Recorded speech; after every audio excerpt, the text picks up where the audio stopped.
क्या अखिलेश यादव और राजा भैया के बीच में बातचीत के द्वार फिर से खुल गए हैं? जिस कौशाम्बी सीट पर ऐलान के बाद से रास्ते बंद माने जा रहे थे, क्या वहां अब भी कोई संभावना बाकी है? आज अखिलेश यादव और राहुल गांधी साथ में क्यों नजर आए प्रचार के आखिरी दिन?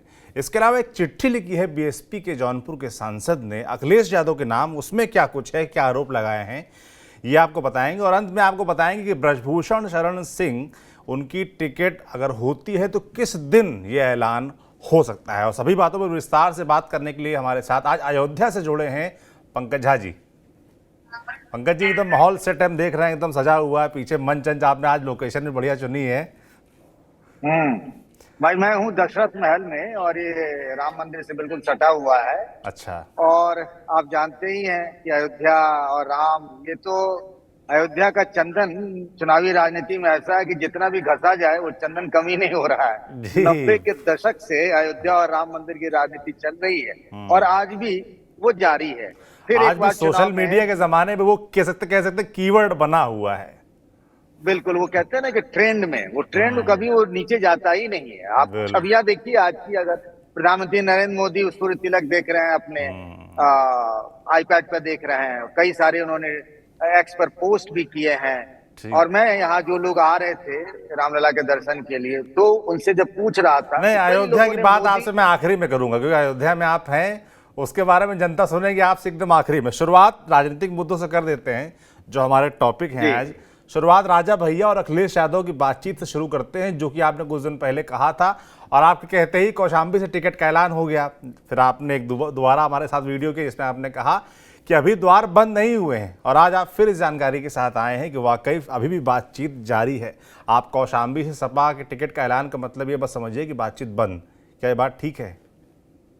हाँ बिल्कुल। देखिए ना, उस दिन हम लोगों ने इस बात पे बात कर ही रहे थे और कुछ देर बाद टिकट का ऐलान हो गया कि पुष्पेंद्र सरोज जो है, इंद्रजीत सरोज जो समाजवादी पार्टी के विधायक है, उनके बेटे का ऐलान हो गया था। हम लोग जब आज चर्चा कर रहे थे कि आज किन मुद्दों पर चर्चा करें, तो ये टॉपिक था भी नहीं। अब से कुछ देर पहले मेरे पास जानकारी आई है और ये बात कल की है। थोड़ी देर से मेरे पास जानकारी है, चूंकि फंसा हुआ था। हुआ यूं है, आपको कहानी थोड़ी सी बैकग्राउंड में ले जाता हूँ कल को लेकर के, कि आपने देखा था कल जब पूरा अखिलेश यादव का परिवार साथ था, मैनपुरी से डिंपल यादव ने नामांकन किया, उसके बाद अखिलेश यादव कल दिल्ली चले गए थे। तो उस दौरान क्या हुआ कि सैफे में बहुत लोग आए थे वहां पर, क्या बोलते हैं, शो ऑफ स्ट्रेंथ था एक तरीके से। हमें जो जानकारी मिली है कि कौशाम्बी से जो 3 बार सांसद रहे हैं शैलेंद्र कुमार, जो कि आज की तारीख में जनसत्ता दल में है, वो राजा भैया के बहुत करीबी हैं, उनके गुट के बड़े नेता माने जाते हैं। और उन्हीं के लिए राजा भैया की तरफ से पहल हुई थी और अखिलेश यादव की तरफ से भी पहल हुई थी। पहल इन दोनों ने नहीं की थी। ऐसे बीच के लोग थे जो चाहते थे कि ये दोनों मिले। खासतौर से जब क्षत्रियों के बारे में कहा जा रहा है कि बीजेपी के खिलाफ उन लोगों ने मोर्चा खोल दिया है, तो अखिलेश यादव को लगा कि आपदा में अवसर का ये मौका है। और चूंकि राजा भैया को भी लगा कि हमने इतनी तो सेवा की, अपने तरफ से हमने इतनी बार आगे गए, 2 बार आज सभा में हमने अपना समर्थन दिया, लेकिन वो ताली ऐसी है कि एक ही हाथ से बज रही है। बहरहाल वहां से टिकट की घोषणा हो गई है, समाजवादी पार्टी ने उम्मीदवार का ऐलान कर दिया है। लेकिन समाजवादी पार्टी में टिकट तो बदल भी जाता है, हम और आप जानते हैं, जिस हिसाब से जरूरत के हिसाब से टिकटों में बदलाव हो रहा है। तो शैलेंद्र कुमार की मुलाकात हुई अखिलेश यादव से, और इसी प्रसंग में भी कि कौशाम्बी के चुनाव को लेकर कौशाम्बी से बीजेपी ने विनोद सोनकर को भी अपना टिकट दे दिया है। तो कुछ जो ऐसे जिले हैं जहां राजा भैया का प्रभाव है, और जैसे जैसे क्षत्रिय पंचायत और क्षत्रियों ने जो मोर्चा खोलना शुरू किया है और एक मोमेंटम बनाती जा रहे हैं ये पंचायत, और बीजेपी के लिए एक सरदर्द बढ़ रहा। हालांकि बीजेपी के जो थिंक टैंक है और क्राइसिस मैनेजमेंट के जुड़े हुए लोग हैं, वो कह रहे हैं कि भाई जितना नुकसान होगा उतना हमको आरएलडी के साथ जाने से उतना हमको जो डैमेज है ना वो कंट्रोल हो जाएगा। वो ये मान तो रहे हैं कि डैमेज हो रहा है, पर उनको नहीं लगता कि बहुत ज्यादा डैमेज होगा। लेकिन इधर इंडिया गठबंधन को लगता है कि नहीं, एक नैरेटिव बन रहा है। तो शैलेंद्र कुमार से जो अखिलेश यादव की मुलाकात हुई, उसमें यही कहा गया कि भाई इसमें कुछ करना तो पड़ेगा ना हम लोगों को। तो अखिलेश यादव ने उनकी बात पूरी सुनी, उन्हें डिटेल नहीं है मेरे पास। उसमें ये कहा, उन्होंने पूरी बात सुनी, कहा कि मैं जल्द लौट के आता हूं और उसके बाद इस मामले में राजा भैया से बात करूंगा। अब राजा भैया से बात अखिलेश यादव खुद करेंगे या फिर अपने करीबी नेताओं के साथ, जैसे राजा भैया, जैसे अखिलेश यादव के यहाँ ओम प्रकाश सिंह जो सीनियर लीडर है, विधायक भी है, मंत्री भी रहे, अखिलेश यादव की सरकार में, मुलायम सिंह की सरकार में वो हो गए, अरविंद सिंह गोप है, ऐसे कई नेता हैं जो राजा भैया से बात कर सकते हैं। तो क्या ये बातचीत डायरेक्टली अखिलेश यादव और राजा भैया के बीच होगी? क्योंकि सालों से दोनों के बीच में कोई ऐसी बातचीत की गुंजाइश तो दिखी नहीं है। दोनों के बीच हाल फिलहाल में तो 36 के रिश्ते रहे, वो जो 2018 में राज्यसभा के चुनाव में जब राजा भैया ने मायावती के उम्मीदवार को समर्थन देने से मना कर दिया था, जब अखिलेश यादव मायावती साथ साथ थे। पर इतना जरूर कहा अखिलेश यादव ने कि मैं लौट के आता हूं तो बैठता हूं, बात करता हूं, विचार करता हूं। तो इसीलिए हम ये कह रहे हैं कि दरवाजे ना बंद नहीं हुए हैं, दरवाजे बंद नहीं है, थोड़ी से खुले हुए हैं और कभी भी कुछ भी हो सकता है। इस खबर पर हम दोनों भाइयों को नजर रखनी पड़ेगी। बिल्कुल, तो मतलब बातचीत के जो द्वार हम लोग को लग रहा था बंद हो गए हैं वो फिर से खुल गए हैं। और अखिलेश यादव क्योंकि आज गाजियाबाद में थे और साथ में नजर भी आए, तो वहां से लौटते हैं तो कुछ बातचीत हो सकती है। और अखिलेश यादव जो गाजियाबाद में थे उसका मुख्य कारण था कि अखिलेश यादव और साथ में राहुल गांधी साथ नजर आए, साथ में प्रेस कॉन्फ्रेंस की, और प्रधानमंत्री जिस तरीके से लगातार टारगेट कर रहे थे कि दो लड़कों की जो फिल्म दो हमने 2017 में देखी थी वो फिर से आई है मगर वो फ्लॉप हो चुकी है, इस तरह का भाषण भी कर रहे हैं। तो क्या जरूरत पड़ी पंकज जी कि अंतिम दिन प्रचार के, आज 17 तारीख है, 5 बजे प्रचार खत्म हो जाएगा पहले चरण का, उस दौरान इन दोनों नेताओं को साथ आना पड़ा? और साथ जब आए तो तमाम आरोप भी लगाए, तमाम प्रेस कॉन्फ्रेंस करते हुए, चाहे वो भ्रष्टाचार की बात हो, चाहे इलेक्टोरल बॉन्ड की बात हो, चाहे वो किसी भी मुद्दे पर हो, सब तरीके से टारगेट किया। और एक और सर्वे भी खासतौर पर जिक्र किया, मुझे अच्छे से याद आया, इसमें राहुल गांधी का दावा है कि हमारे पास जानकारी आ रही है कि 150 सीटों पर सिमट जाएगी बीजेपी। तो ये सर्वे कहां से आया है? देखिए, ये जो सर्वे की कहानी कही जा रही है, एक सर्वे तो अखिलेश यादव का बोलने के लिए कहते हैं कि हम लोकसभा की 80 की 80 सीटें जीत जाएंगे। आपको याद है विधानसभा के दरमियान भी अखिलेश यादव कहा करते थे कि 403 सीटें जीत जाएंगे, और 403 तो विधानसभा की सीटें हैं।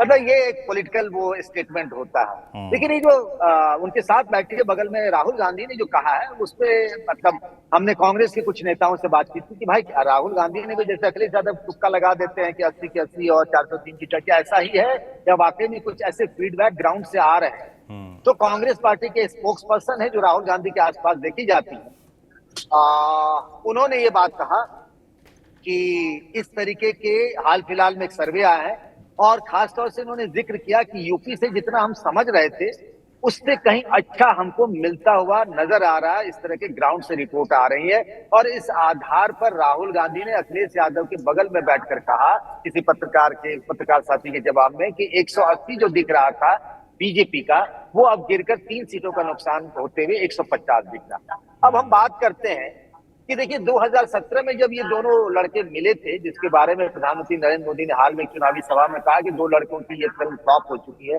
वाकई में 2017 में फिल्म फ्लॉप हो गई थी। तब दूसरे हालात थे, मुलायम परिवार में घमासान मचा हुआ था, अखिलेश अपने ही लोगों से लड़ते भिड़ते नजर आ रहे थे और बड़ा अजीब तरीके से वो सीट एडजस्टमेंट हुआ। चुनाव प्रचार भी बहुत खास उस तरीके का पकड़ा नहीं और उसका रिजल्ट भी रहा कि दल तो मिल गए, दिल नहीं मिले। इस बार भी हालात कुछ ऐसे ही लग रहे थे कि दल मिल गए हैं, ज्वाइंट कैंपेन नहीं हो रहा है। जो थी कि हर लोकसभा सीट पर एक कोऑर्डिनेशन कमेटी बनेगी, कांग्रेस पार्टी के नेता लोग जो है वो समाजवादी पार्टी के उसमें जाएंगे, सोशल मीडिया सेल में जाएंगे उनके, और कांग्रेस के लोग समाजवादी पार्टी में बैठेंगे। बिल्कुल ऐसा होगा कि ज्वाइंट कैंपेन होगा उस तरह के। तो पहले राउंड के चुनाव में आज आखिरी प्रचार था, 8 सीटों पर यूपी में चुनाव होने हैं 19 तारीख को, और कहीं साथ साथ तो दिखे ही नहीं दोनों। वो आगरा में शुरुआत में दोनों आदमी साथ दिखे थे, उसमें भी देखिए कितना भसा मचा था कि अखिलेश यादव ने पहले ही कह दिया था कि हम आपके साथ आएंगे रायबरेली अमेठी, लेकिन सीटों की सीट शेयरिंग को लेकर समझौता ही नहीं हुआ। रायबरेली अमेठी से राहुल गांधी निकल गए,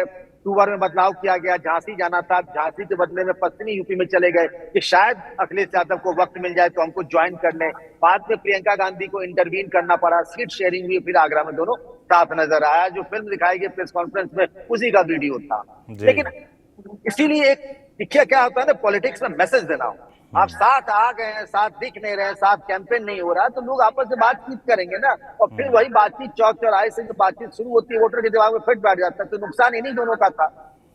खैर आज दोनों साथ नजर आए, लेकिन यहाँ भी मुझे लग रहा है कि कहीं ना कहीं कसर रह गई। आप याद करिए, आप अगर प्रेस कॉन्फ्रेंस का वो मंच देखिए तो आपको कांग्रेस के जयराम रमेश नजर आए, आपको अविनाश पांडे नजर आए, आपको यूपी कांग्रेस के अध्यक्ष अजय राय नजर आए, आपको सुप्रिया श्रीफ नजर आए, राहुल गांधी नजर आए, अखिलेश यादव के साथ कौन? भाई जब आप गठबंधन किए हैं, और ये अखिलेश राहुल गांधी ने पहले भी कहा था कि जिस राज्य में जो पार्टी मजबूत है वो बिग ब्रदर के रोल में रहेगी। यहाँ अखिलेश यादव है तो अखिलेश यादव की पार्टी के भी तो 4-5 लोगों को नजर आना चाहिए था। बात इस तरीके से होती कि हाँ, एक क्या होता है ना, दिखता है पॉलिटिक्स में ऑप्टिक्स जी। का बहुत बड़ा रोल होता है। मुझे लगता है इन सब चीजों का ख्याल रखना चाहिए था। जैसे कि मायावती के साथ जब अखिलेश यादव का गठबंधन हुआ था तब इन सब चीजों को बहुत फोकस किया गया था। इस बार मुझे इसमें थोड़ी सी कमी दिखी है, संतुलन बना के रखना चाहिए था। खैर, देर आए दुरुस्त आए। आज आखिरी दिन था चुनाव प्रचार का और ये हो रहा था कि भाई अभी तक कोई प्रेस कॉन्फ्रेंस तो हुआ ही नहीं है, और चूंकि फर्स्ट राउंड का इलेक्शन उधर हो रहा था इसीलिए गाजियाबाद क्यों ना गया। गाजियाबाद में होता या नोएडा में होता तो गाजियाबाद में रख लिया गया था, और दोनों ने अपनी बात रखी और बड़ी एक बात इंपॉर्टेंट कही राहुल गांधी ने। और इसके बड़े पॉलिटिकल मैसेज ये हुआ था ना कि बड़ी मजबूरी में ये गठबंधन कर लिया गया है, मतलब इस तरह का मैसेज आ रहा था। राहुल गांधी ने साफ साफ कहा कि नहीं भाई, दिल खोल कर हमने ये सीट शेयरिंग की है। तो मतलब इसका साफ है कि आने वाले दिनों में दोनों ही पार्टियां मिलकर गठबंधन में पूरी ताकत से, और ऐसे मैसेज दिए जा रहे हैं कि आगे भी हम साथ रहेंगे। इस प्रेस कॉन्फ्रेंस से यह मतलब निकलता हुआ मुझे दिख रहा है। बिल्कुल, तो जैसा कि आपने कहा कि देर आए दुरुस्त आए, यही गनीमत है और आगे इसमें और तेज़ी नज़र आ सकती है, साथ में नज़र आ सकते हैं, शायद प्रचार करते हुए साथ में नज़र आएँ, ये देखने वाला होगा। मगर पहले चरण के पहले जो एक ज़रूरत थी मुझे लगता है कार्यकर्ताओं के लिहाज से वो पूरी की गई है। आपने जब हम पहले टॉपिक पे पंकज जी बात कर रहे थे तो क्षत्रिय पंचायत पर हमने जिक्र किया और हमने कहा कैसे उसका असर देखा जा रहा है लगातार गुजरात से लेकर यहाँ तक। चुनाव में कितना असर होगा वो अलग विषय है, मगर कम से कम जो पंचायतें हो रही हैं, रैलियां हो रही हैं, उसमें भीड़ नजर आ रही है। कल मेरठ के सरदना विधानसभा में भी हुआ, गांव में हुआ, वहां भी हमने देखा काफी भीड़ थी, और आज गाजियाबाद में भी ऐसी ही बातें निकल के आ रही हैं। तो आप जो लगातार शहर दर शहर लगातार ये पंचायतें हो रही हैं और चर्चा है कि ये पश्चिम यूपी तक जाएगी, इसको किस तरीके से देख रहे हैं? देखिए, आज जब मैं आपसे बात कर रहा हूँ तपती दोपहरी में गाजियाबाद के धौलाना में क्षत्रिय पंचायत हो रही है। और गाजियाबाद इसीलिए महत्वपूर्ण है क्योंकि यूपी में वहीं से शुरुआत हुई जब जनरल वीके सिंह का टिकट कटा, अतुल गर्ग को बीजेपी ने अपना उम्मीदवार बनाया। क्षत्रियों की नाराजगी इस बात को लेकर है कि आप दूसरे जगह पर, जैसे आप देखिए देवरिया में आपने ब्राह्मण रमापति राम त्रिपाठी का काटा तो आपने दिया किसको भाई, शशांक मणि को। वैसे ही दूसरी जगह पर आप जिस बिरादरी का काटते हैं उस बिरादरी का देते हैं, तो आपने गाजियाबाद में ही क्यों कर दिया? और वहां पर ठाकुरों की संख्या ठीक ठाक है इसीलिए। और आज जब मेरी बात हो रही थी क्षत्रिय पंचायत आयोजित करने वाले कुछ नेताओं से, उन्होंने कहा मामला सिर्फ इस बात का नहीं है कि टिकट कट रहा है, मामला इससे आगे का है। मान, स्वाभिमान और शान की बात है। आप अगर जाएं सोशल मीडिया में तो देखिएगा वो करनी सेना के जो है एक व्यक्ति, उनकी पगड़ी उछाल दी गई है, या पुरुषोत्तम रूपाला के बयान की बात है, दिया कुमारी सिंह को वहां भेजने की रूपाला के यहाँ, मतलब ऐसा लग रहा है कि बहुत इम्पैक्ट पड़ता हुआ दिख रहा है अगर सोशल मीडिया पर अगर हम जाएं। और देखिए कहीं ना कहीं इशारों में इन चीजों को समझिए। जब जयवीर सिंह को टिकट दिया गया मैनपुरी से डिंपल यादव के खिलाफ तो उनको ठाकुर जयवीर सिंह बताया गया। ये ठाकुर बताने के पीछे क्या है? ऐसा आमतौर पर होता नहीं, कम से कम बीजेपी में तो हमने नहीं देखा। दूसरी तरफ अगर आप देखिए फिरोजाबाद में हाल में टिकट मिला तो वहां ठाकुर विश्वदीप सिंह को टिकट दिया गया। विश्वदीप सिंह वो लिखते हैं, उनको आपने ठाकुर विश्वदीप सिंह बता रहे हैं, मतलब ये बता रहे हैं कि भाई देखो ऐसा नहीं है, आप भले नैरेटिव बनाने की कोशिश करें। और फिरोजाबाद में ठाकुर की जगह ठाकुर ही दिया गया।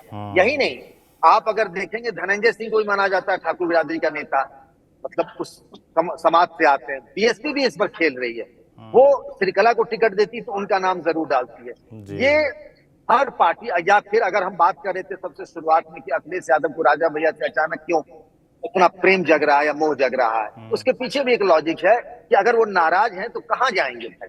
बीएसपी जाएंगे, समाजवादी पार्टी जाएंगे, क्योंकि क्षत्रिय पंचायत के लोग कह भी रहे कि मुझे हराना है बीजेपी को, तो उनके पास जो विकल्प आएगा उनके पास विकल्प यही है ना भाई, समाजवादी पार्टी है, कांग्रेस है, बीएसपी है। तो समाजवादी पार्टी कांग्रेस साथ है, बीएसपी अलग है, तो इन दोनों में होड़ मची है कि समाज के वोट ले।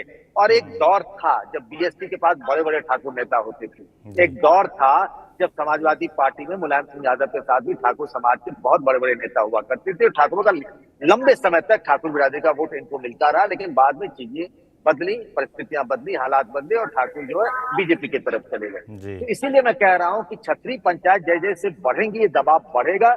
बीजेपी अभी इसको बहुत गंभीरता से नहीं ले रही है, लोकल लेवल पे इसको डैमेज कंट्रोल करने की कोशिश कर रही है आज की तारीख में। कल क्या हालात होते हैं उस हिसाब से बीजेपी का केंद्रीय नेतृत्व इस पर फैसला करेगा।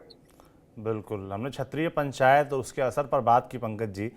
तो इससे जो दो बची हुई सीटें हैं फिलहाल बीजेपी के हिस्से की, जहां पर घोषणा होनी बाकी है, उसमें एक से एक सीट है कैसरगंज, जहां से ब्रजभूषण शरण सिंह फिलहाल सांसद हैं लगातार कई बार से। उनका नाम भी फिर इसमें याद आता है और ये भी माना जाता है कि क्या ये जो पंचायतें हो रही हैं इससे उनकी टिकट जो कटने की संभावना लगातार जताई जा रही थी वो भी प्रभावित हो सकती है। एक चीज गौर किया सौरभ जी आपने, रमापति राम त्रिपाठी जी देवरिया से सांसद है, तो जब तक टिकट का फैसला नहीं हुआ उससे पहले आपने उनको चुनाव प्रचार करते नहीं देखा होगा जी। बलिया से वीरेंद्र सिंह मस्त को बलिया के गांव गलियों में चक्कर लगाते नहीं देखा होगा, जनसंपर्क करते हुए नहीं देखा होगा। लेकिन ये जो ब्रजभूषण शरण सिंह है ना, उनका मामला बहुत यूनिक है, बहुत अलग है। कोई ऐसा दिन नहीं है जहां वो 20-25 गांव नहीं जाते हैं, लोगों के साथ नहीं मिलते हैं। कई शादियां, किसी की निधन हो गया, किसी के यहाँ कुछ हो, लगातार अपने इलाके में डटे हुए बने हुए, और मीडिया से कोई परहेज नहीं। जिन लोगों के टिकट को लेकर संशय था उनसे हम लोग फोन करते थे, बात करते थे, बोले भैया अभी कुछ नहीं मिलेंगे, आप जानते हैं बीजेपी को, कुछ बोलेंगे तो जो भी उम्मीद है वो चली जाएगी। ब्रजभूषण शरण सिंह का अपना पॉलिटिक्स करने का स्टाइल, वो रोज मीडिया वालों से बात करते हैं और कहते हैं हम तो लोगों के सुख दुख के साथ ही उनके बीच जा रहे हैं। नई चीज जो मेरे सामने जानकारी आई है वो ये है कि पहले इस बात की चर्चा थी कि 19 तारीख को उनके सीट को लेकर फैसला हो सकता है, यानी 19 अप्रैल को। अब जो एक नई तारीख आ रही है वो बताई जा रही है कि 26 तारीख को उनके सीट के बारे में फैसला हो सकता है, जब राजस्थान में चुनाव खत्म हो जाएगा तब, क्योंकि उस राजस्थान में भी जाट बिरादरी के लोग हैं और उनको लगता है कि ब्रजभूषण शरण सिंह का नाम आया, अगर बीजेपी ने अनाउंस किया तो एक जाट बिरादरी के विपक्ष की तरफ से एक नैरेटिव बनाने की कोशिश होगी, जो उन पर मामला जिस तरीके से विवाद रहा है, कुछ महिला पहलवानों ने उन पर जो आरोप लगाए उसको लिहाज। लेकिन देखिए एक बात बता दूं आपको, जब बीजेपी कहती है कि उनको जिताऊ उम्मीदवार चाहिए तो आज की तारीख में कैसरगंज लोकसभा में ब्रजभूषण शरण सिंह के अलावा क्या बीजेपी के पास कोई विकल्प है? अभी तो मुझे नहीं दिख रहा। देखिए हाल फिलहाल में क्या हुआ, जिन लोगों का भी रहा मतलब टिकट होल्ड हुआ उन सभी सांसदों का तो टिकट कटा है, लाइन से आप उठा के देखिए। हाल फिलहाल में फिरोजाबाद हुआ, देवरिया हुआ, बलिया हुआ, देख रहे हैं। लेकिन ये क्लासिक केस है और मामला सिर्फ कैसरगंज का नहीं है। ब्रजभूषण शरण सिंह के इतने सारे स्कूल कॉलेज हैं, इतने सारे लोग वहां काम करते हैं, नौकरी करते हैं और लंबा नाता रिश्ता रहा। समाजवादी पार्टी से भी वो सांसद रहे, उनकी पत्नी भी सांसद रही है, उनके बेटे भी विधायक है, बहुत होल्ड है उनका। मैं जिस अयोध्या में अभी बैठा हुआ आपसे बात कर रहा हूँ, यहाँ भी मुझे उनकी फैन फॉलोइंग का आभास हुआ। कई लोग मुझे पूछते हुए मिले कि आखिर कब उनको टिकट मिलेगा। तो अयोध्या, गोंडा, कैसरगंज, ये सब जो जगह हैं, बहराइच मैं बताना भूल गया, इन सभी जगहों पे उनका प्रभाव है। तो बीजेपी बहुत धर्म संकट में है कि क्या करें और क्या ना करें। सामने में रोज उनके सामने उनके जनसंपर्क करते हुए ब्रजभूषण शरण सिंह की वीडियो भी आ रही है। लेकिन एक जो जानकारी आई कि जो हम लोग मानकर चल रहे थे कि 19 तक घोषणा हो जाएगी, अब थोड़ा सा डिले हो गया, 26 तक उनकी घोषणा हो सकती है।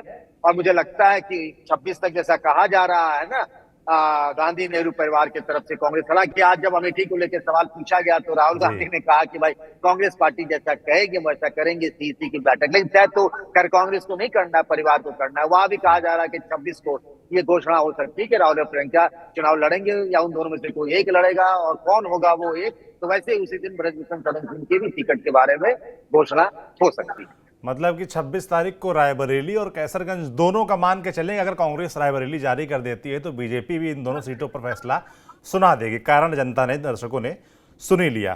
पंकज जी, एक और चिट्ठी की बड़ी चर्चा है उत्तर प्रदेश में। जौनपुर के जो सांसद हैं फिलहाल बीएसपी से, श्याम सिंह यादव, उन्होंने अखिलेश यादव के नाम एक चिट्ठी लिखी है जिसमें उन्होंने तमाम शिकायतें लिखी, नाराजगी जाहिर की है। क्या है उस चिट्ठी में और उसको लिखने की जरूरत क्यों पड़ी? देखिए चिट्ठी में तो अब जौनपुर से टिकट तो दे ही दिया बाबू सिंह कुशवाहा को, तो अब वो उम्मीदवार जैसा उन्होंने चिट्ठी में लिखा है कि अखिलेश यादव ने उन्हें भरोसा दिलाया था, उसमें एक लाइन बड़ी गजब की। उन्होंने कहा कि अखिलेश यादव से हम 5 बार मिले और उन्होंने मुझे चुनाव लड़ने का भरोसा दिलाया। उनका मुलायम सिंह यादव का लंबा एसोसिएशन रहा, क्योंकि वो IAS अफसर भी रहे हैं श्याम सिंह यादव, बीएसपी से पिछली बार जौनपुर से लोकसभा का चुनाव जीते। उनका 5 बार मुलाकात हुई, हर बार अखिलेश यादव ने उन्हें टिकट का भरोसा दिलाया। लेकिन उसमें उन्होंने एक लाइन लिखी है कि अखिलेश यादव के कई करीबी लोगों ने उन्होंने कहा था कि आपको टिकट नहीं मिलेगा। ये तो बड़ी गजब की बात है। ये ऐसे करीबी लोग कौन है अखिलेश यादव के साथ के, जो ये बात अखिलेश के मन की बात दूसरों को बता देते हैं, जो जी। अखिलेश यादव नहीं बताना चाहते हैं। ये तो हाँ। घर का भेदी लंका ढाए जैसा मामला हो गया। हालांकि इसके बारे में उन्होंने खुलासा नहीं किया कि आखिर वो करीबी नेता कौन थे। और समाजवादी पार्टी में इस चिट्ठी के आने के बाद से श्याम सिंह यादव की जो चिट्ठी आई है, सब लोग फुसुर फुसुर कर रहे हैं और उस नेता की तलाश हो रही कि वो नेता कौन था, एक थे, दो थे या तीन थे।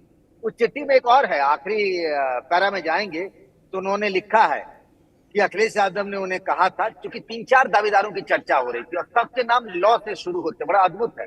एक है ललई यादव, जो कभी पहले मंत्री होते थे, जौनपुर से विधायक भी थे, पिछला चुनाव हार गए। एक है लकी यादव, जो भी विधायक है। पारसनाथ यादव एक सीनियर लीडर हुआ करते थे, उनके बेटे। और जिलाध्यक्ष रहे लाल बहादुर यादव। तो उन्होंने लिखा है, अखिलेश यादव ने उनको कैटेगरिकली कहा था कि ना लकी यादव को टिकट मिलेगा, ना ललई यादव को मिलेगा, ना ही लाल बहादुर यादव को। तो उन्होंने इन तीनों के नाम नहीं लिखे उस चिट्ठी में। लॉ के बाद उन्होंने जगह छोड़ दी है, तो 3 जगह लॉ का जिक्र है। तो इस चिट्ठी की बड़ी चर्चा हो रही है। खैर, उनको टिकट मिलना नहीं था। आजकल कांग्रेस नेताओं के साथ घूम रहे हैं और कांग्रेस और समाजवादी पार्टी का गठबंधन है, तो कांग्रेस से तो कुछ हो ही नहीं सकता उनके लिए। तो मतलब चिट्ठी का बहुत ज्यादा राजनीतिक महत्व नहीं है, लेकिन हाँ, कुछ चटकारे सुनाने वाली, जिसको राजनीति में और ऐसे कहते हैं ना प्रपंच, तो इस चिट्ठी के बहाने समाजवादी पार्टी में प्रपंच खूब चल रहा है। बिल्कुल। वैसे भी जौनपुर में अब जो भी राजनीतिक गतिविधियां होंगी वो चर्चा में तो आ ही जाएंगी, क्योंकि तीनों प्रत्याशी घोषित हो चुके हैं। और जैसे जिस तरीके से बसपा से अपनी पत्नी के लिए टिकट ले आए हैं धनंजय सिंह, उसके बाद से चर्चा वैसे भी सीट की बढ़ गई है। पंकज जी, अयोध्या में हैं आप, थोड़ा अयोध्या के बारे में बता दीजिए, क्या कुछ चल रहा है वहाँ पर, क्या देखा आपने, क्या खास है इस बार? देखिए, एक बात तो मुझे जो खटक रही है, हालांकि यहाँ बड़ा था सूर्य तिलक को देखने का, हालांकि डीडी नेशनल इसको लाइव कर रहा था। बड़ा ये रहता है रामनवमी में ना, अयोध्या का महात्म ये है कि राम मंदिर जाना और हनुमानगढ़ी में हनुमान जी का दर्शन करने से ज्यादा जो है वो सरयू में स्नान का है। एक कहावत है, परंपरा रही है कि साल भर लोग जाते हैं प्रयागराज में पाप धोने के लिए, और एक दिन के लिए वो प्रयागराज, साल में एक दिन रामनवमी के दिन प्रयागराज खुद चलकर आते हैं यहाँ सरयू में स्नान करने के लिए, अपना पाप धोने के लिए। तो सरयू में स्नान करने की बड़ी परंपरा रही। भीड़ बहुत कम थी, 25 लाख 30 लाख कही जा रही थी। और मुझे तो लग रहा पिछले साल भी मैं रामनवमी के दिन यहाँ था, उस पर बहुत कम भीड़ रही है। क्या वजह रही है पता नहीं। और लोग आ रहे हैं, और लोग जो दर्शन करके निकल रहे हैं, तो उनसे अधिकतर लोगों ने इस बात का जिक्र किया कि मोदी जी और योगी जी को धन्यवाद।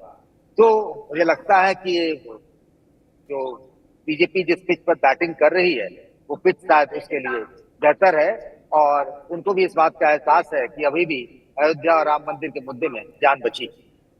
बिल्कुल। बाकी मुद्दे में कितनी जान है और इसका कितना असर होगा, वो तो जब चुनावी नतीजे आएंगे तब सामने आएगा। पंकज जी, बहुत बहुत धन्यवाद आपका तमाम जानकारियों के लिए। धन्यवाद। बाकी चुनाव आ चुके हैं, पहले चरण की आज प्रचार खत्म हो जाएगा, 19 तारीख को पहले चरण की वोटिंग होनी है, मगर उत्तर प्रदेश में 7 चरणों तक चुनाव होना है और लगातार राजनीतिक गतिविधियां, अपडेट्स आते रहते हैं, हम आप तक ऐसे ही पहुंचाते रहेंगे। आप देखते रहिए TV9 डिजिटल। शुक्रिया।